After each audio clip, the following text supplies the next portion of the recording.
Hey guys, it's Mrs. Leggett. Look, I don't want to alarm anybody, but I had some really intimidating, scarily large birds fly into my house earlier, and now I'm totally afraid of them. They look like killer birds, and so I guess I call animal control, but look how scary these birds are. Don't be alarmed when you see them. I've managed to relegate them to a caged area so that hopefully they can be removed. So here they are. Look at those killer birds plotting against me. Look at them. Oh, they're so evil looking. So scary. Look at them colluding with each other about my downfall. Ugh. Anyway, hopefully they'll get out of here soon because they're freaking scary. Okay, now that we're done with that, today we're just going to talk about division and remainders. So, nothing like what I was talking about before. Okay, so today's lesson, there is also some slides that I want you to read through. But I wanted to explain it a little bit better to you guys over a video. Because sometimes when we say, what does the remainder mean?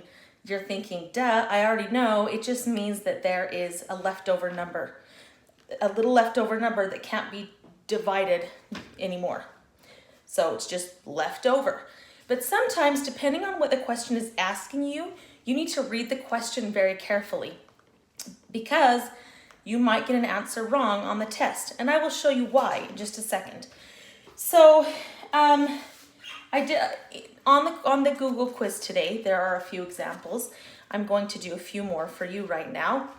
And this is why you will need to read them very carefully. So let's start off with, let's say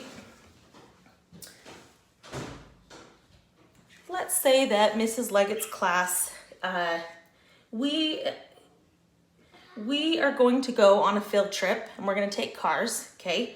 And so let's say that we decide to do that, and there are, let's say, 26 kids going. That's all, there are 26 of us. So we're all gonna go. Now, let's say that each car that we're going to take, we're not doing minivans. We're just taking the type of cars that seat 5 people each.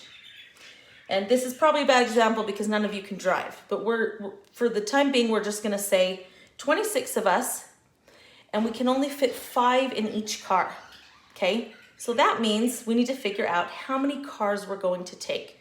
So we'll take our 26, that's all of y'all, and then we can only fit, our divisor is gonna be 5 because we can only fit 5 people in each car.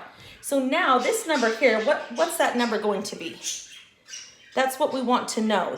That's how many cars we actually need to take. So let's do this. Now, start small. 5 can't divide into 2. So we're gonna use the next number 2. 5 can go into 26, just not evenly. So you guys should probably know the answer. It'll go in 5 times. Make sure it's above the 6 because you're dividing into 26, not 2.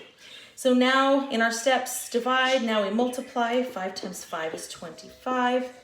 Then it goes subtract, that's our next step. So there's gonna be 1 left over here. And we don't have any number to bring down because now we're done, we've used all the numbers. So this is our remainder. So let's interpret this remainder now. So we've determined that the answer is 5 remainder 1. So 5 is the number of cars we need to take. Well, wait a second. What happens with this one person? Do we just say, you can't come? You're not coming on the field trip? No, you don't say that. Instead, you say, well, if we can only fit 5 people in each car and that's 5 cars, but we still have 1 person left over, we're gonna have to take 6 cars, right? Because 5 isn't gonna fit. We can't put that person in the trunk. We can't tie him to the roof. Mr. Leggett in the division video. So we have to take 6. So that's what I mean by read your questions carefully, because if there's an element to it If you put 5 remainder 1, you've gotten that wrong, because the answer is we will have to take 6 cars. So let's do another one. Now sometimes the remainder is not as important. Sometimes it literally is, let's see, Mrs. Leggett has 214 gumballs, and let's say 7 of you come on a Friday,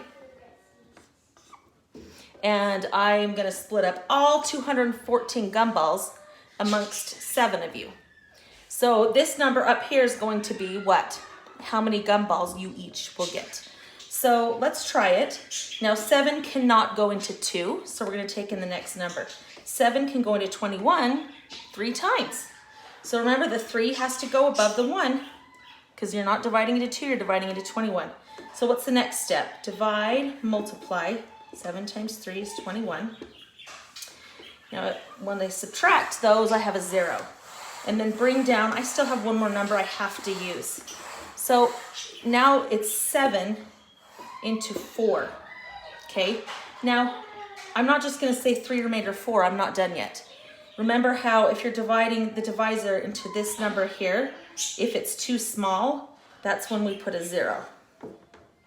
So, because obviously it goes in 0 times. So 0 times 7 is 0. Now we have 4 left over, and we've used all our numbers, and I know that because the numbers line up really well. So that means all 7 of you that came on a Friday get 30 gumballs each. Woohoo! Now there's 4 left over. Now obviously some people will be like, oh, can I have one of the 4? Can I take the extras? But you know, teachers are always like, well, we have to be fair. So obviously I'm gonna say no, those 4 gumballs, I'll just hold on to them because it's not fair. We can't split them in half. Probably could, but anyway, so this is a case where if the question said, how many will each child get, you would put 30. You can't put 31 because we don't have enough for each of you to have 31. So that's another example of, please read the question carefully and figure out what they're asking you, okay? I'm gonna do one more where we have to think about what the remainder means. So let's say this time,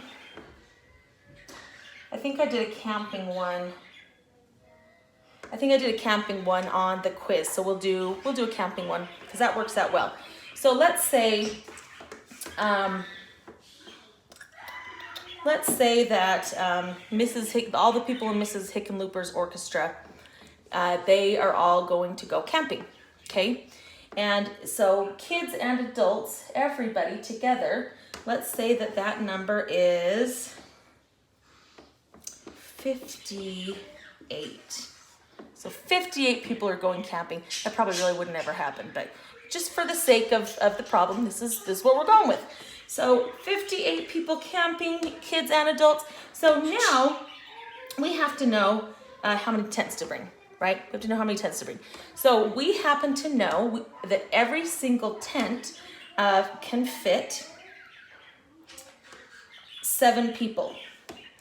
So every single tent fits 7 people. We have 58 people, so this number up here, what's that number gonna be?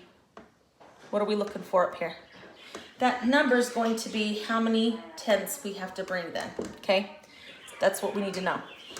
So 7 people into 58, let's do this. 7 can't divide into 5, so we're gonna take in the next number and we're gonna do 7 into 58.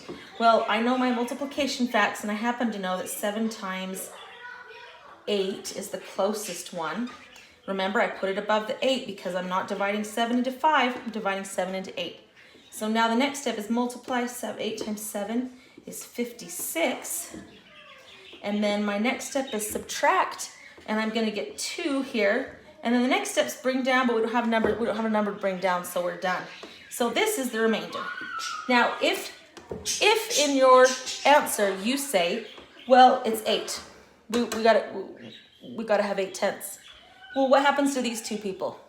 Are you just like, they get to sleep in a hammock by the trees and hope they don't get eaten by a bear? Or do you say they don't get to come, they have to stay home? You don't. Those 2 people need to be in a tent too, and we can't squish them into these 8. So in your answer, you would say we actually need 9/10. We need 9, right? Because these 2 extra people, we can't squeeze into that 8, and we need to make sure they can come. So that's what we mean when we say interpret the remainder. So for your Google quiz, I think there's only 4 questions.